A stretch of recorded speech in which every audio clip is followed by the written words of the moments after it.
Hi, how you doing? I was drawn to share this with you. My guides told me to share this as a gesture of hope because I'm covering some heavy topics at the moment, and I'm keen to do this as well. I'm very keen to share messages of hope with people because we're heading into a period of transition, that change, possible, a possible acceleration of changes on the planet over the coming months and years. And in this time of uncertainty, I have been told to, pass things on to people. Not because I'm like the chosen one or anything, but because, the situation I'm in my connection to all that is, our soul friends, guides, angels, Jesus, all sorts of other beings of all kinds have been I've had a lot of grace extended to me.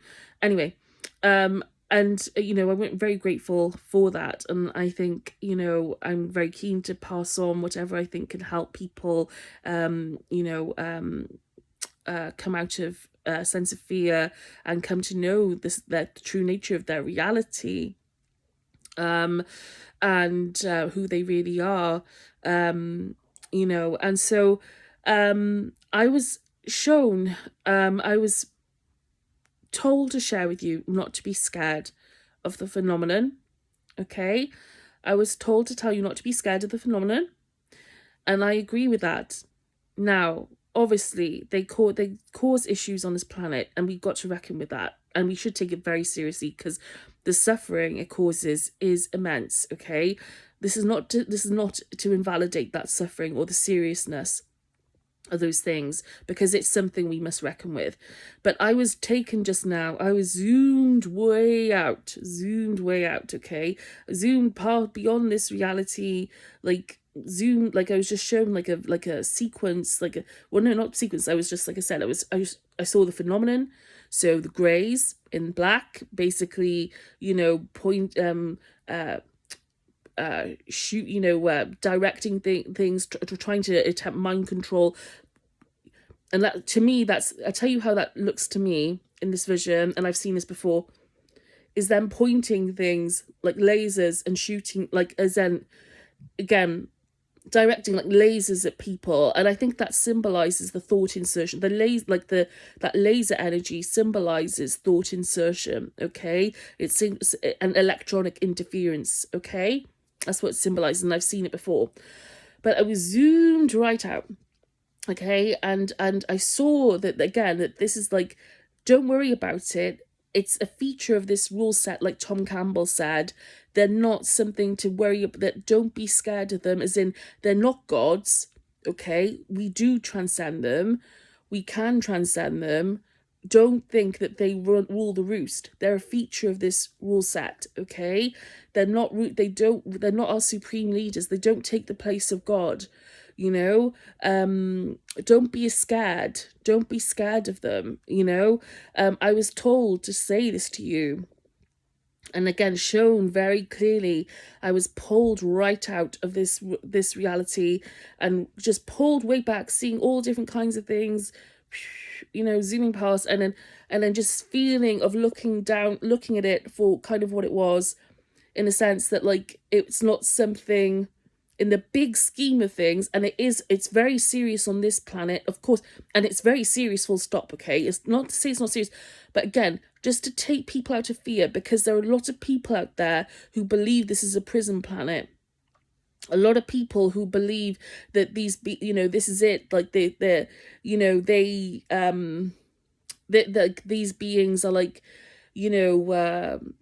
a ceiling on our world, on reality, that we're trapped in some way, and we're not. But it's something we got to reckon with nonetheless, and we can reckon with it. And I tell you how we reckon with it is we go within. Through consciousness, we go within and we realize that, like, actually we don't need these beings, to be honest with you, to you don't really need, like, them to, how can I say it, we have what we need within. We have God. We have all the possibilities within creation. We have love, unconditional love.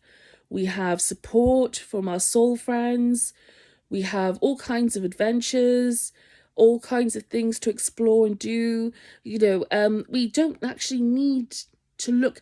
This is the thing, like Jesus tried to share with people, is that the kingdom of God is within, and a lot of people know that the teaching the kingdom of God was within. That is literally true. It's literally true.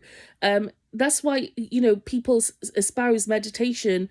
They promote meditation because it takes you into the truth of who you really are, and the truth of where we come from, and the truth of, again, when we're awake, we're very absorbed in this reality.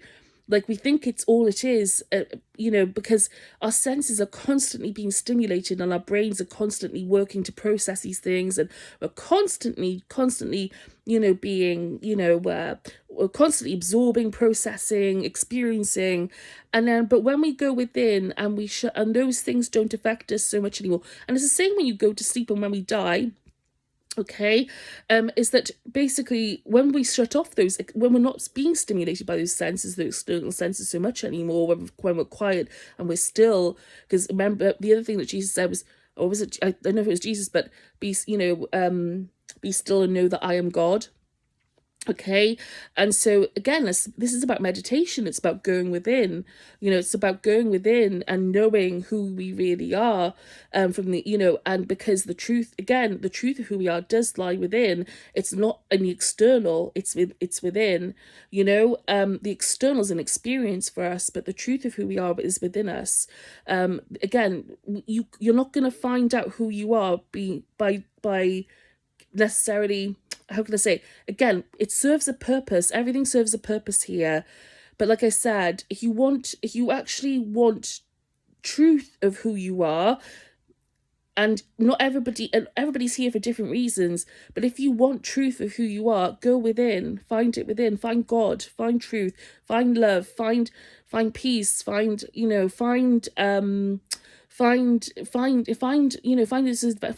from suffering. Again, don't worry, don't think that this is all that is, because it isn't all that is. It isn't. This is a very small section. This is a very small aspect of creation, a very small aspect. It is not the whole deal.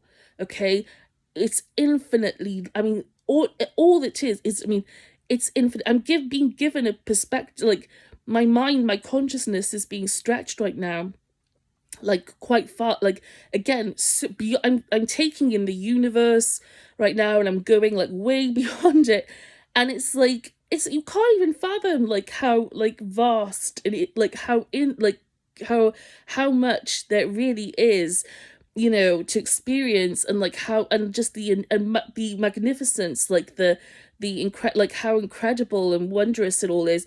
And just, again, and the and God as well, like all it is, our creator, just that unconditional love, again, it has for everything.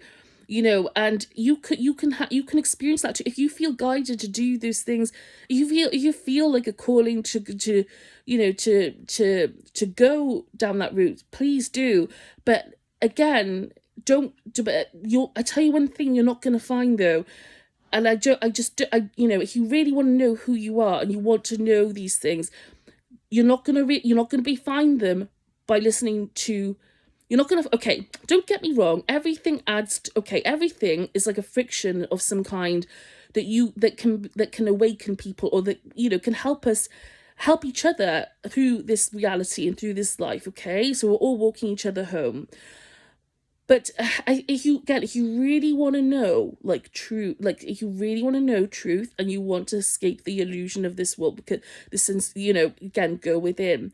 And there is an attempt to keep us in a perceptual cage as well, okay? And AI, and because we're going through these planetary changes as well, there is an invitation from our guides, from our soul friends, from God, from all that is, from our creator. There's an invitation for us to go within and seek spiritual support, because there's a lot of uncertainty, like I said, facing us. But also, we're being tested because of AI. Now, this sounds very biblical, but it feels like it. I mean, I've experienced the Antichrist, I've experienced a plane of reality that feels like Antichrist energy, to be honest with you. As I've said this before, it's like green and black hued, and I mean, all the life has been sucked out of everything in this dimension, and it's absolutely horrid, and I would never want to be on that dimension again. But in that plane of reality again, I saw it because, again, I've had a lot of interactions with the phenomenon. Okay, and the phenomenon are absolutely an AI hive race. They are 100% an AI hive race. Okay, I see them very clearly in my third eye. Like, I see them very clearly right now. They are absolutely an AI hive race. Okay, they are 100% an AI hive race, but they don't call. They did not. They are not. Do not call the shots. Okay, but we can use our experiences with them to realize the truth of who we are. Okay, that's one of the best ways that we can alchemize this situation, is by using their experiences with them to again to discover more about who we really are. Okay, and again, and that's what we're doing with everything, really. That's what we're doing with everything on this planet. Like, that's what it is. I mean, it's an experience to sort of uncover different aspects of ourselves, and to explore things, and and again, it's all an experience. It's not absolute knowledge. No, what eternal children in God's eyes. We don't, you're not going to figure everything out in a lifetime. I mean, that's absolutely impossible. Nobody could ever know everything. Ever know everything. We can only just experience a certain thing from our vantage point, and that's really what all we're tasked to do. Really, ultimately, that's our task, is to experience everything, experience what we can from our perspective, but obviously, really, as well, bringing as much love, you know bringing love into things as much as we can as well. The experience of love in as many different forms and aspects as we possibly can as well. Okay, and again, love is, time is love. I've said this before. I saw it on a poster, and was on a post about interstellar post on X, and it said time is love, and time really is love. We choose to come in here to be of service to each other, and there are lots of it, and there are other reasons as well. People come in, and people, like I said, people can come in just to know what it's like to taste jam or something, like something. But I tell you what, it's so cool on the other side, is that taste of jam, like that desire to taste that jam, like the joy behind, like the enthusiasm